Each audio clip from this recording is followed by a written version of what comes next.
إمم. السلام عليكم ورحمة الله وبركاته. النهارده هناخد حركة الفتح ومواضع الحروف بحركة الفتح. أول حاجة عشان ناخد حركة الفتح ماشي، هنعرف الحروف في أول الكلمة والحروف في نُص الكلمة والحروف في آخر الكلمة ماشي. يعني إيه لو الحرف في أول الكلمة بنكتبه إزاي، ولو الحرف في نُص الكلمة بنكتبه إزاي، ولو الحرف في آخر الكلمة بنكتبه إزاي، تمام؟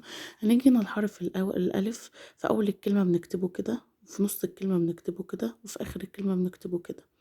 هنيجي لحرف ب فتحة ب، في أول الكلمة بنكتبه كده، في نُص الكلمة بنكتبه كده، وفي آخر الكلمة بنكتبه كده.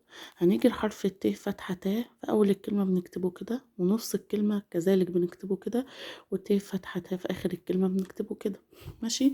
هنيجي في حرف فتحة س، في أول الكلمة بنكتبه كده، وكذلك نُص الكلمة، وكذلك آخر الكلمة. كذلك حرف الجيم فتحة ج بنكتبه في أول الكلمة كده ونص الكلمة وآخر الكلمة.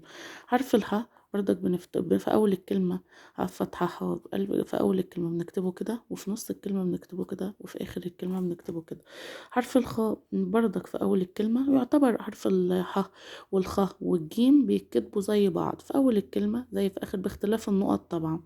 في أول الكلمة بتتكتب كده، وفي نص الكلمة بتتكتب كده، وفي آخر الكلمة بيتكتب كده، يعتبروا متشابهين باختلاف الحروف. كذلك النقط. كذلك نيجي لحرف الدال فتحة د، في أول الكلمة بنكتبها كده، في نص الكلمة وفي آخر الكلمة. حرف الزال أول الكلمة كده، وفي نص الكلمة وفي آخر الكلمة. نيجي الر في أول الكلمة، نص الكلمة وآخر الكلمة. حرف ازاي في أول الكلمة بنكتبها كده، وفي نص الكلمة وفي آخر الكلمة. السين أول الكلمة كده، وفي آخر الكلمة، وفي نص الكلمة وفي آخر الكلمة.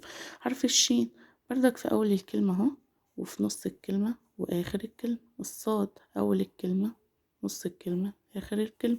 حرف الضاد والصاد يعتبروا متشابهين بردك باختلاف النقط. الضاد اهي زي الصاد بالظبط بس باختلاف النقط، اللي هو الضاد في أول الكلمة، نص الكلمة وآخر الكلمة. نيجي لحرف الطاء اهي، أول الكلمة، نص الكلمة، آخر الكلمة. الظا أول الكلمة، نص الكلمة، آخر الكلمة. حرف العين فتحة ع في أول الكلمة، وفي نص الكلمة وفي آخر الكلمة. حرف الغين في أول الكلمة، نص الكلمة وفي آخر الكلمة. حرف الف فتحة في أول الكلمة، في نص الكلمة وفي آخر الكلمة. حرف القاف في أول الكلمة، نص الكلمة وآخر الكلمة. حرف الكاف في أول الكلمة، وفي نص الكلمة وفي آخر الكلمة. حرف اللام في أول الكلمة، وفي نص الكلمة وفي آخر الكلمة.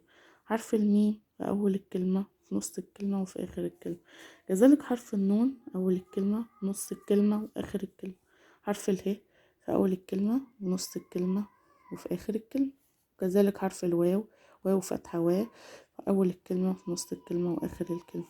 والهمزة في أول الكلمة، في نص الكلمة وفي آخر الكلمة. والياء اهي آخر حاجة، الياء في أول الكلمة، وفي نص الكلمة وفي آخر الكلمة.